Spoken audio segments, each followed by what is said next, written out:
안녕하세요. 아나운서 허현주입니다. 목포 여수 MBC가 공동으로 제작한 다가온 뉴스 시간입니다. 이번 주는 전남개발공사가 처음으로 주택건설 사업에 뛰어들었다는 소식 준비했고요. 유해조류 퇴치 드론이 개발돼서 어민들이 크게 반기고 있다는 소식 준비했습니다. 함께 보시죠.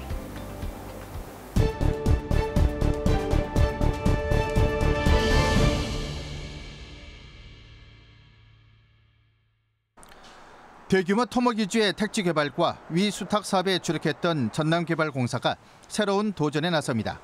공공주택사업, 지자체와 손잡고 청년과 신혼부부를 위한 수요 맞춤형 임대주택을 짓기로 했습니다.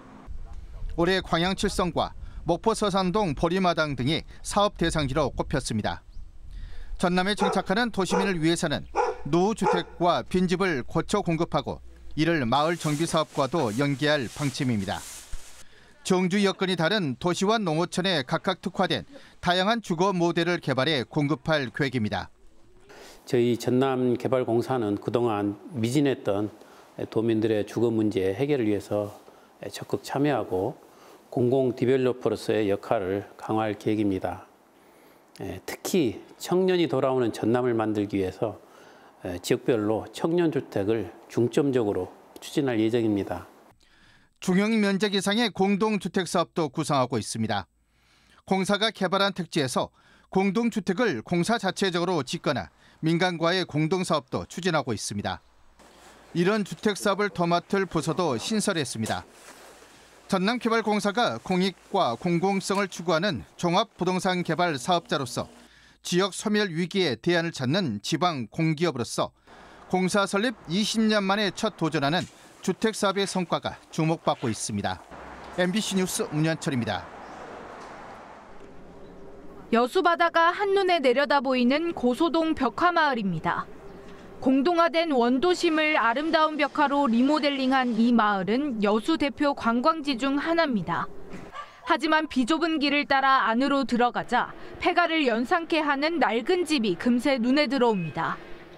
이렇게 사람이 살지 않는 빈집은 도심 속 흉물로 방치되고 있습니다. 지붕은 당장이라도 쓰러질 듯 내려앉았고 내부는 쓰레기 더미로 가득합니다. 이 집도 안 살고 저 집도 안 살고 새 내놓는다 그랬는데 새도 안 나가고. 이순신 광장에서 600m 떨어진 또 다른 주택가.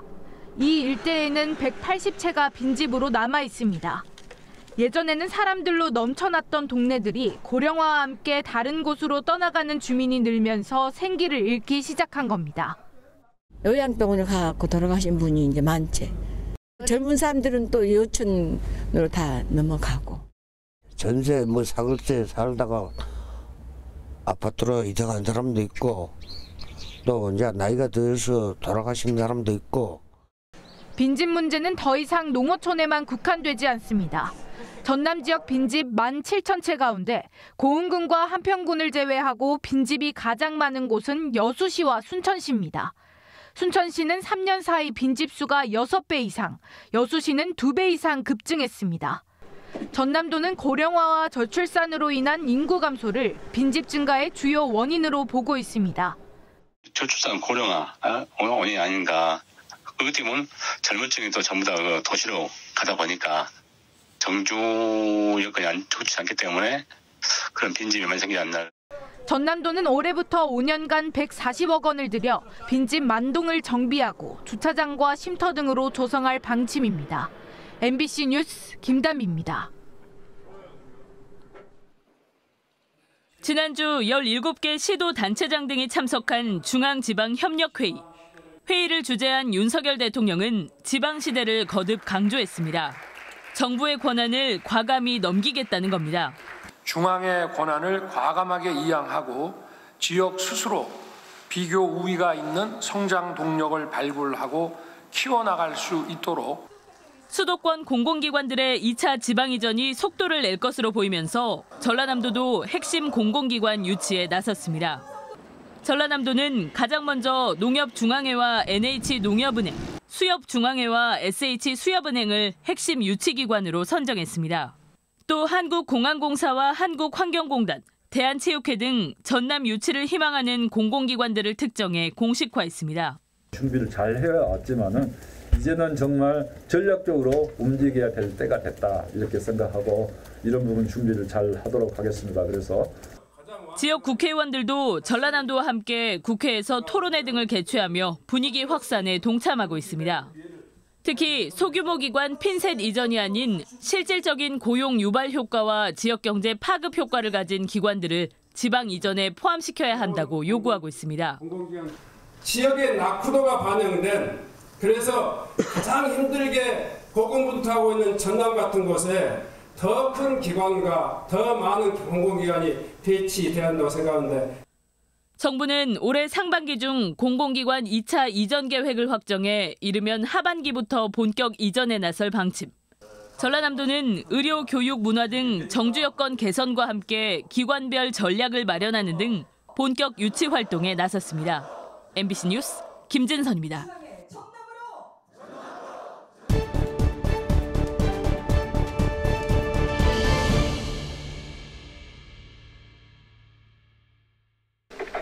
드론 한 대가 물 위에 떠 있는 오리떼에 접근합니다.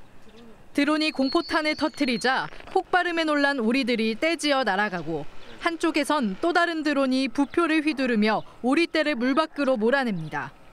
꼬막 양식장이 모여있는 전남 고흥 여자만 일대. 매년 겨울철마다 오리떼가 찾아와 양식장에 뿌려놓은 새끼 꼬막을 먹어치우는 탓에 어민들은 골머리를 앓아왔습니다. 한 번 날아갈 때 수천 마리, 수만 마리 이렇게 시커멓게 날아가죠. 내년에 생산할 꼬막을 올해 먹어버리니까 내년 생산량이 감소하는 거죠. 그동안 어민들은 배를 타고 나가 양식장을 지키거나 감시자를 고용해 직접 오리떼를 쫓을 수밖에 없었습니다. 그런데 최근 유해조류 퇴치 드론이 새로 개발되면서 손쉽게 오리떼를 퇴치할 수 있는 가능성이 열렸습니다.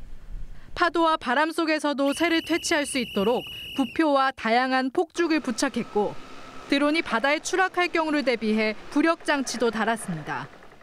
오리떼에 대한 위협적인 장치를 하기 위해서 작은 드론보다는 큰 드론이 낫겠다라고 해서 기술 개발을 하게 되었습니다.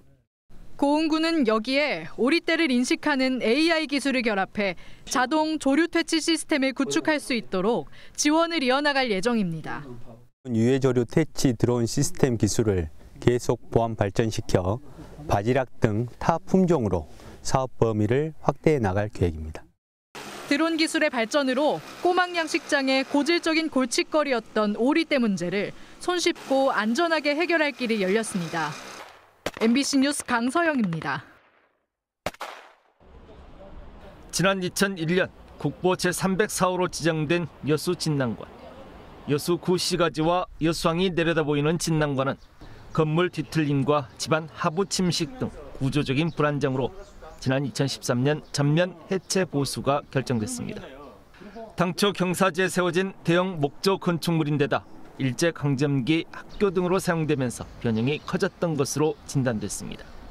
문화재청은 지난 2015년부터 가설 덧집을 설치하고 기와와 부재 등에 대한 완전 해체와 정밀 실측을 마무리한 데 이어 현재 기단 조립과 지붕 공사 등을 진행하고 있습니다. 종합 공정률 78%를 기록하고 있습니다. 앞으로 이제 그 지붕 공사를 하고 난 다음에 목공사, 그 위에 이제 기와를 넣는 기와 공사하고, 그다음에 건물의 이제 외장을 치장하는 단총 공사가 남아 있는데요.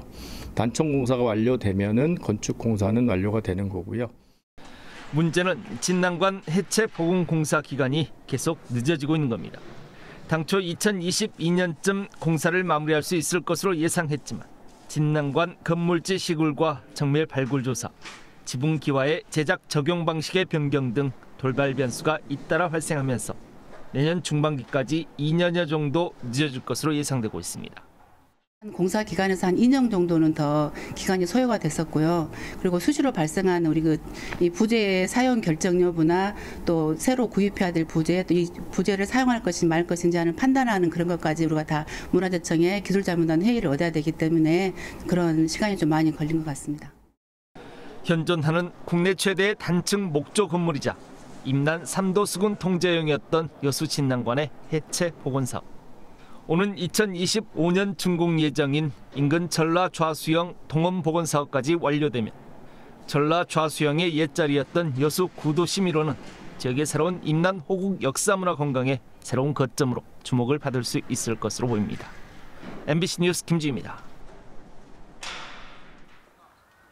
프로야구 최고령 선수로 활약했던 최영필 감독이 이끄는 대학야구팀이 완도에서 몸을 만들고 있습니다.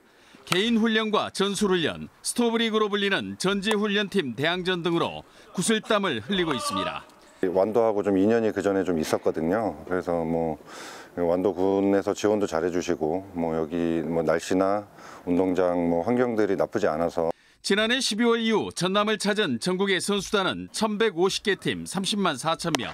1년 전보다 70%가량 증가해 코로나19 이전과 비슷한 규모를 회복했습니다. 광주와 전남 북부 지역을 제외하면 전남 대부분 지역이 전지훈련지인 셈입니다. 전지훈련팀들이 가장 주목하는 부분은 날씨, 다음은 음식과 숙박시설 등입니다.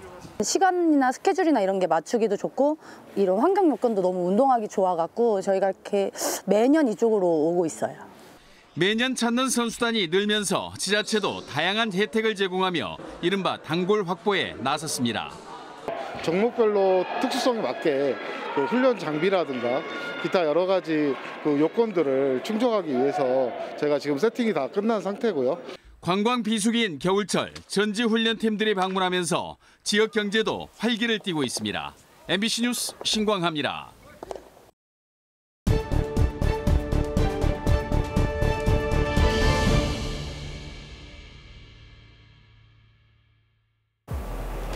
오늘 다가온 뉴스 어떻게 보셨나요? 다음 이 시간에는 더욱더 풍성한 소식으로 찾아뵙겠습니다. 많은 관심 바랍니다. 고맙습니다.